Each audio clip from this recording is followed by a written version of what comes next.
All right, so today we're going to talk about making a template for a box. So this is out of a box. So this is actually a Raisin Bran box, and it is that flexible type of cardboard, and you could use anything from mat board.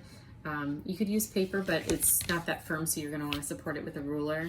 But you can use almost anything for this purpose. So I'm going to take my ruler, and I'm going to mark, okay, I'm going to hold it in place. I'm going to mark out my starting point and my ending point, and then I'm going to draw a straight line between those, and then I'm going to take my ruler and I'm going to line it up on that line, and this is how I'm going to get my square to be square. I'm going to make a mark at 3, and then I'm going to come over here and I'm going to make another mark at 3, and then I'm going to line those two up.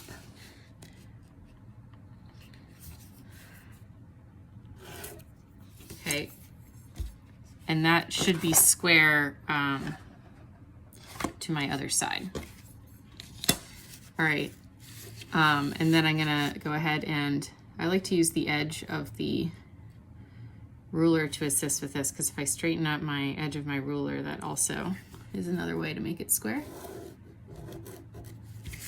Okay, so I've connected my edges.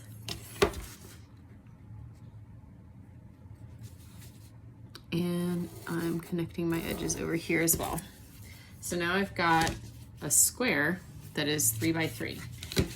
So over here you can see it's 3 all the way down. And over here it is also 3 all the way over. Okay, so that's my nice square. There are 2 ways that you can approach this project. You can make your whole piece using bevel cuts and only need 1 template, which seems easier, but doing the bevel cuts is a little bit tricky. Or you could make a second template and just use this for the 4 sides. And that second template you're going to add a 1/2 inch to. So I'm going to do my same thing that I just did.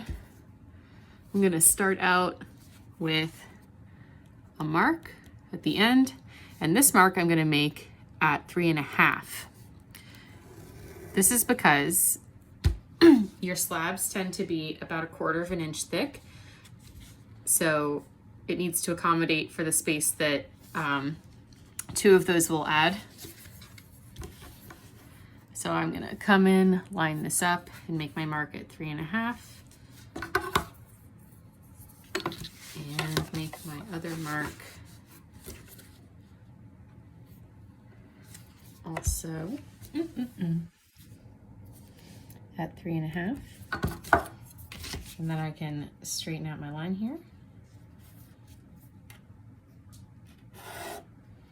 And now I'm just going to connect my corners.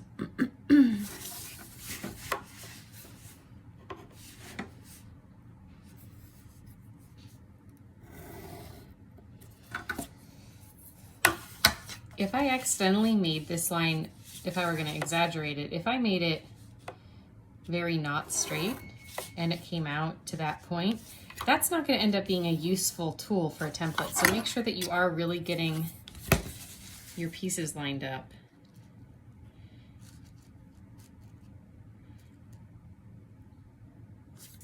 When you do this.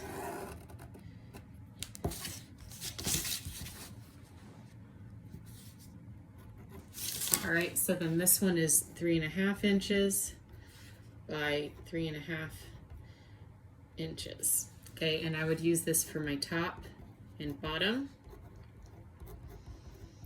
And I would use this for my sides.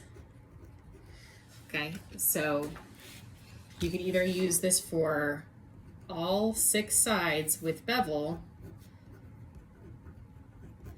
or 4 sides without. Okay, so this would be the top and bottom only for non-beveled option. So like option 1 is you do this with all sides, or option 2 is that, And then if you need option 2, this is your top and bottom. And then we cut them out. And you want to try to cut them out as straight as you can.